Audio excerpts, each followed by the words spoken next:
Сәлем достар, мен бүгін сіздермен қазақтың тағамы, яғни қарын бүрме тағамымен бөлісетін боламын. Бұл тағам өте дәмді, бәріміз жақсы білеміз, бәріміз жақсы көреміз. Міндетті түрде дайындалмаған болсаңыздар дайындап көріңіздер.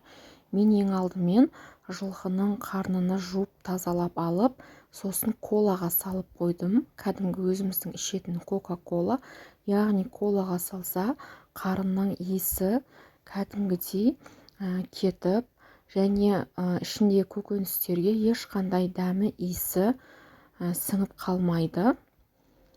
Осылай қарнымызды коладан алып, тағы да бір рет жуып жібердім де, бір жағын жіппен байлап алып, ішіне осылай көкөністерімнің бәрін салып алатын боламын.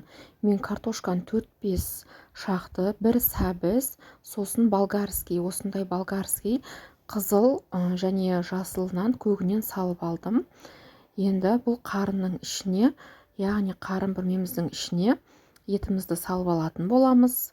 Етімізді мен мариноваттап алдым, тұздадым, сосын бетіне гинза, зіре және қара бұрышты араластырып 2 сағаттай қойып қойдым. Енді осылай етімізді де салып алдық. Мен қарынды алдын ала колаға салудан алдын тұздап алған болатынмын. Яғни тұз әдемі болып сіңіп тұрады, ал көкөністерге ешқандай тұз салған жоқпын. Енді осылай пияздарымызды салып алып, қарын бүрмеміздің екінші жағыны да жақсылап жіппен байлап алатын боламыз.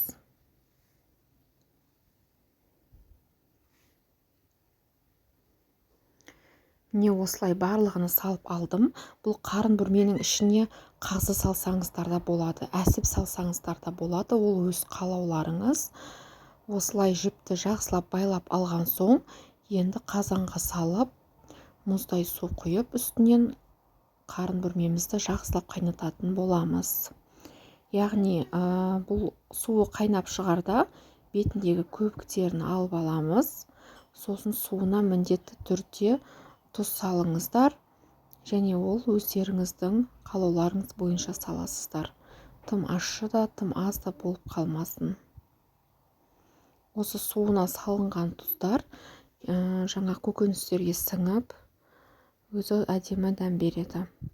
Сосын өздеріңіздің қалауларыңызша жаңағы приправалар салсаңыздар болады. Мен лавр жапырағы мен кәдімгі қара бұрыштарды салып алдым. Және осылай салып алған соң, жаңағы төмен отта бетін жауып 2,5-3 сағат пісіріп аламыз. Міне біздің қарын бүрмелеріміз дайын болды. Енді бұл тағамымызды пышақпен кесіп аламыз.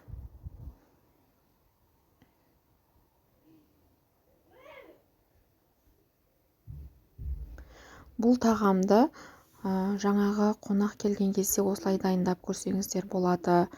Және осылай қайнатып, кәдімгі 5 бармақ жасап, 5 бармақтың үстінен еттеріні, картошкаларыны және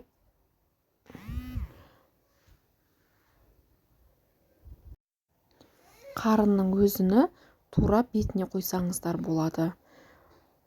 Бұл тағам өте дәмді, ерекше дәм болып шығады.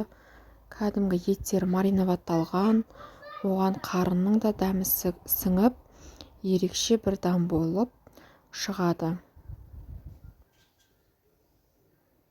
Ішіндегі еті де, картошкасы да, сәбізі де жұп-жұмсақ болып, приправалардың дәмі сіңіп, өте дәмді болып пісті. Достар, міндетті түрде жасап көріңіздер. Ерекше дәм, ерекше тағам сіздерге ас болсын.